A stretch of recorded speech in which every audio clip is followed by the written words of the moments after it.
už dávno neurčuje nejaký monopolárny svetový poriadok pod vplyvom Spojených štátov. Takže tie podmienky vyjadrenia sú diametrálne odlišné a tá Čína, musím povedať, že ponúkla Slovenskej republike spoluprácu, ktorej sa treba chytiť aj s tým, že ten Peter Pellegrini určite nájde spôsob, ako odovzdať to posolstvo predstaviteľom Európskej únie, lebo Európska únia si naozaj musí uvedomiť, či nadviaže, lebo ona je odkázaná na spoluprácu, či nadviaže nejakú výhodnú spoluprácu s Čínou, alebo aj s inými regiónmi, lebo žijeme v multipolárnom svete, alebo sa naďalej bude podriaďovať podmienkam, kedy bude v pozícii vazala Spojených štátov, ktorý jednoducho bude prijímať, akceptovať rôzne sankcie, clá a tak ďalej a bude ju to stále oslabovať. My nediskutujeme o tom, ako nás oslabuje politika Spojených štátov, ale robíme bububu na Čínu. Veď to je naozaj viac ideologické ako praktické. Do Číny... Ale zhodneme sa, že nás oslabuje aj ten čínsky trh, ktorý vstupuje do Európy a vidíme tie následky momentálne sú, priemysle. Máme akože negatívnu obchodnú bilanciu, ale aj to sa dá jednoducho napraviť, ale treba ísť na to otázkou diskusie a nie nejakých predsudkov, že Čína je proste náš nepriateľ. Znova sa vrátim k tomu, my sme si vytýčili celý rad nepriateľov a zabudli sme na to, že už neurčujeme, že nie len Európa, ale už ani západný svet neurčuje tú obchodnú politiku sveta. A my sa musíme buď spamätať, alebo pôjdeme všetci ku dnu. Tá návšteva Petra Pellegriniho v tomto prípade znamenala nielen prestíž z hľadiska Slovenskej republiky, ale naozaj ukázala, že Peter Pellegrini vie veľmi pragmaticky hovoriť aj s predstaviteľmi krajín, ktoré, tak povediac, nie sú hodnotovo na našej strane a pritom si zachovávať veľmi striktne tú pozíciu Európskej únie, ktorej sa celý čas držal. Takže aký problém? Takže uvidíme výsledky tej cesty. Viete, v čom je problém? Problém je v tom, že sa to nepodarilo opozícii. Všetci tam chceli ísť. Aj Korčok tam chcel ísť ako minister zahraničných vecí. Nedostal sa tam. Zuzana Čaputová tam chcela ísť. Nedostala sa tam. Prečo? Pretože spôsobila naozaj z hľadiska diplomacie škandál, keď tu bol čínsky minister zahraničných vecí a ona sa na ňo vyrútila s ľudskými právami. A spôsobom, ktorý bol naozaj krajne nešťastný. Čiže vidíme, čo sa deje v Česku, kde sa snaží Babišova vláda naprávať isté veci nielen po Fialovej, ale aj po Petrovi Pavlovi, ktorý povedal, že no a čo, že nemáme s Čínou žiadne vzťahy. Veď je to samovražda. Čiže viete, to sú také veci, že každý sa o tú Čínu uchádzal, ale nie každý tam uspel. Spomeňte si na von der Leyenovú, ktorá musela ísť zadným vchodom a autobusom.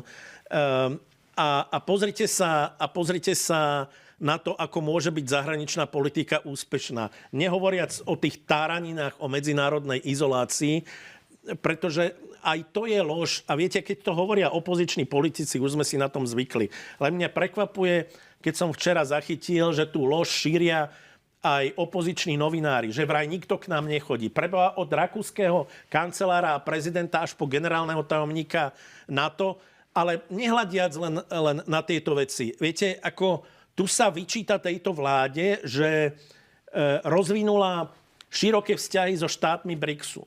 Dobre, Rusko a Čína sú štáty, ktoré z hľadiska demokracie a ľudských práv sú niekde úplne inde, ale predsa tam sú štáty ako Brazília, India, Južná Afrika, ktoré sú na tom z hľadiska rebríčka Index of Democracy minimálne tak isto alebo lepšie ako Slovensko.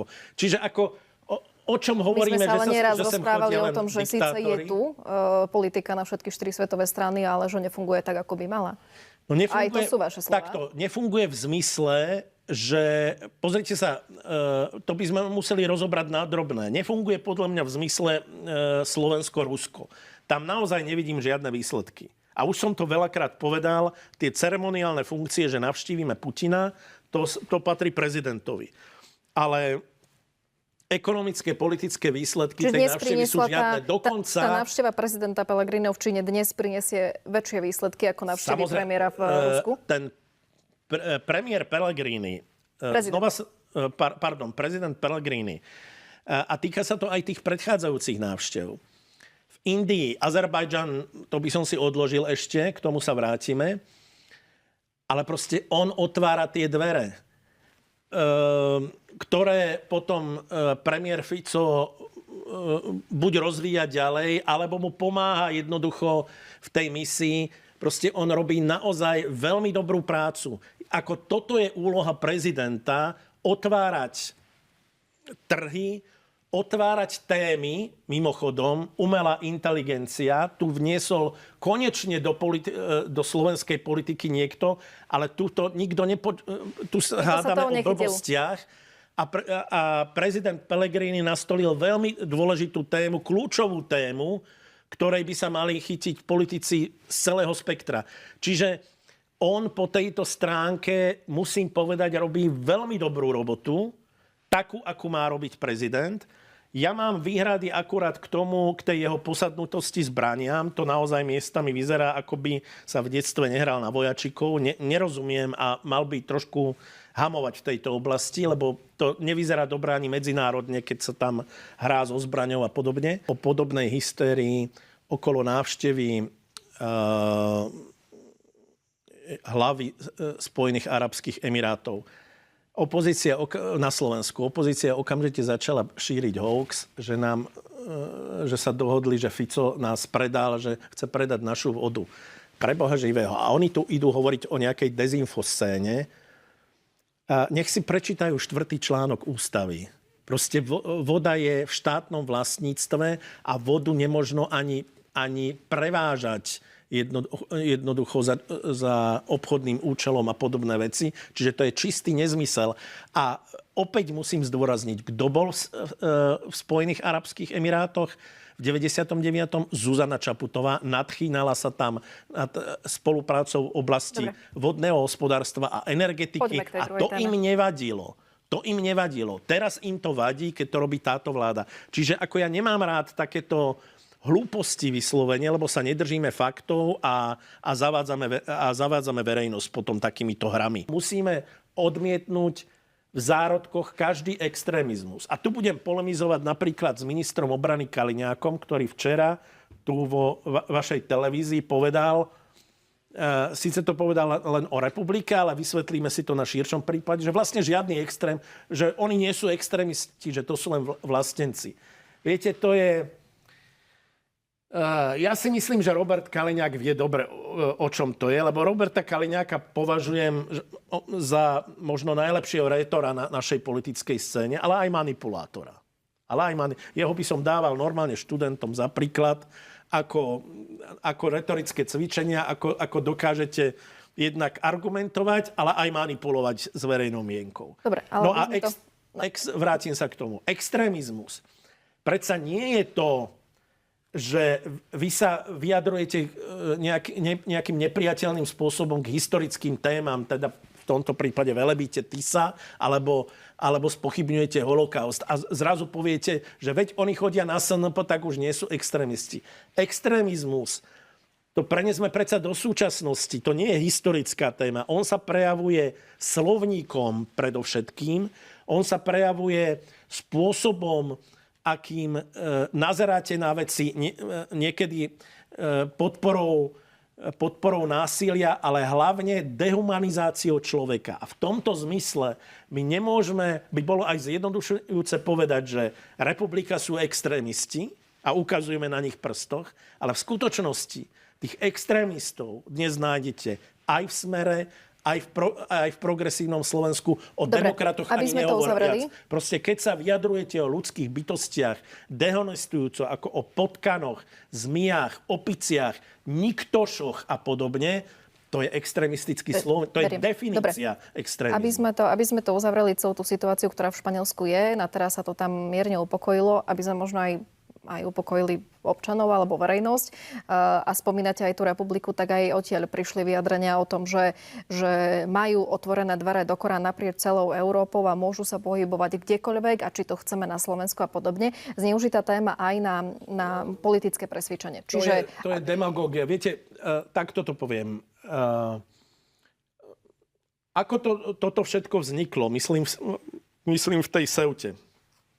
Proste oni zareagovali na jeden hoax, že rozhodnutie Najvyššieho súdu Španielska znamená, ako to hovoria aj tí ľudia z republiky, že oni sa už teraz môžu voľne pohybovať a nebudú ich vracať. Nie.